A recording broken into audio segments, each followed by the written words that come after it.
Bro, speaking of models and New York, Yeah. now DMs are flying. DMs are flying right now. Really? Oh yeah. Yeah, my inbox is flooded. I've sent out a few DMs, which is like more so than usual, and it's pointless because like you can't meet It's them. just a tease. and they're all in New York. It's all like my go-to is like, hey, let's XYZ activity. Based on their character personality exhibited on their channel. Hey, let's bang, bang, bang, bang, bang. Bang, bang, bang, bang, Hey, bang. let's bang, bang, bang. You got it. Sorry. Wait. Hey, bang, bang. Let's do XYZ. Yeah. Okay. But 6 feet away from each other. And they're like, great. I'm coming to LA in December. I'm like, I'll schedule you for that. Yeah, because nobody wants to take that flight. Dude, what? Yeah, how do you deal with that too? Like, I gotta pat myself on the back. I don't think I could have ever picked a better time to get wiped out. not a great time to be single. Not a great Or time to be single. the best time. But yeah, Why? Oh, because you could be way productive? yeah, working on Stay shit. productive. Keep yourself safe. You know, you don't have to maintain another person. Yeah, Not that maintain. is Hopefully they can take care of themselves, but that is just another true. thing to think about. Yeah, it is a bit of weight that it feels nice to not have on my back. And you, whew, I'll just say it right now, man. You're slowly becoming the boy who cried. Oof. I know which part. You and Lana, dude. Which one?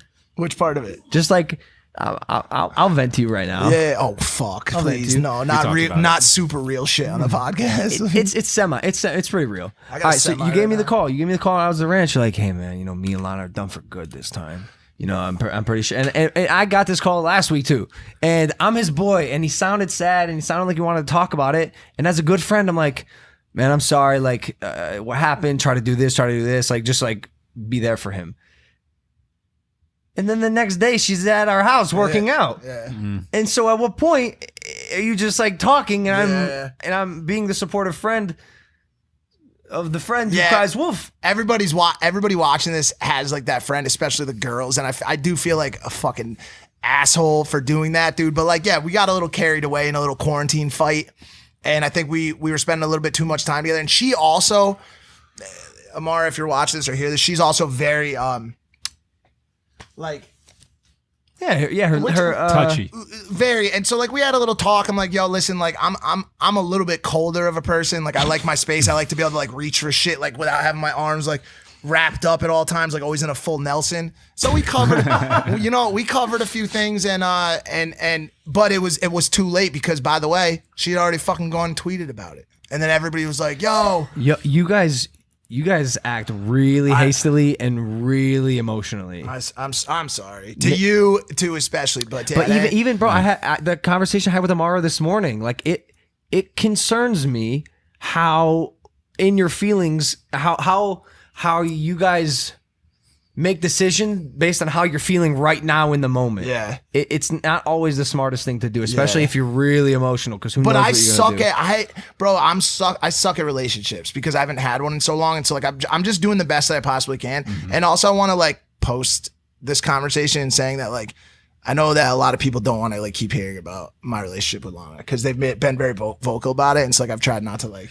Unfortunately, It's kind of one of the only things like it's one of the things going on right now. So like it's weird. It's our with form of The Bachelor right now. But like Just a lot of something to times, watch. but like a lot of times I don't bring it up, and I'll still get a lot of shit like, oh, Mike always wants to talk about this and that. So no, like, I'm glad you like said that, took Yeah. note of it, but also like this is me inquiring as a person who's single and as a person who I know there's people listening to this podcast who do this Who like can on relate off to thing, it. on off thing, Facts, on off, facts. because it's just like the cycle of relationships, and hopefully and this one doesn't end up being like hella Like you're- toxic, but it's like it is a very relatable like real topic. thing that Yeah, happens yeah, between yeah. people. So it's not even just about, it's about using my shit as like a springboard for the conversation. Yeah, bro, of course. you have a girlfriend, you know what it's like. I don't right now. I'm just Just like inquiring. bro. Yeah, I mean, it's all new, and I'm just really not that great at it. And she is also super emotional, and like a lot of times, like girls are just always thinking you're scheming, bro. They just all like. not always. Not until you give them a reason. Yeah, And you I did that. You did early on. I and so- fucked up, dude. and so it could get worse. It could- Nah, I think as I continue to show her that I'm not like fucking around and shit like that, like her loyalty is so incredible that it like inspires me to just be even better. For Like sure. if she asks me if she's like, yo, the way this girl, because I still get a ton of like DMs from other girls that don't give a fuck about her and like are still open to like ruining relationships. And when she's like, yo, like this girl, I don't like what she's doing like at all, I'll just unfollow her now. Like I'll just be like, you know what? I'm not gonna argue with you. You're my girl.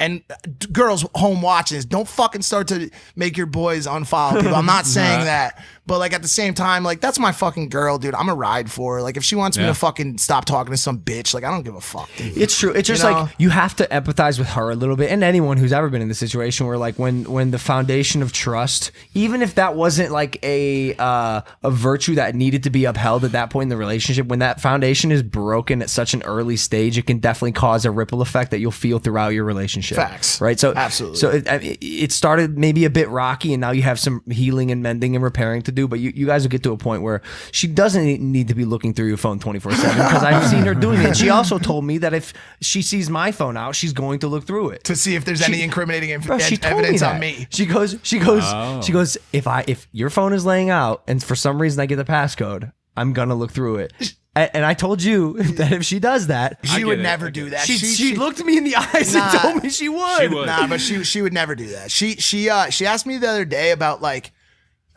we also are like walking this line too, and like I love watching other relationships online, and even like yours when you had yours last, to see how people's like actions and like ideas and stuff like that differ from content to real life. Like I feel like she says a lot of that kind of shit just because it's funny. You know what I'm saying? Like, yo, it'd be funny to make him think he's not gonna go through your fucking phone, dude. But that wasn't on camera, Mike. No, I know that. But she looked at me and smiled so deviously, bro. I told you she was being very honest. She's an honest person. She is honest. Yeah. And I told her, I was like, I respect you for saying that aloud, because you probably shouldn't.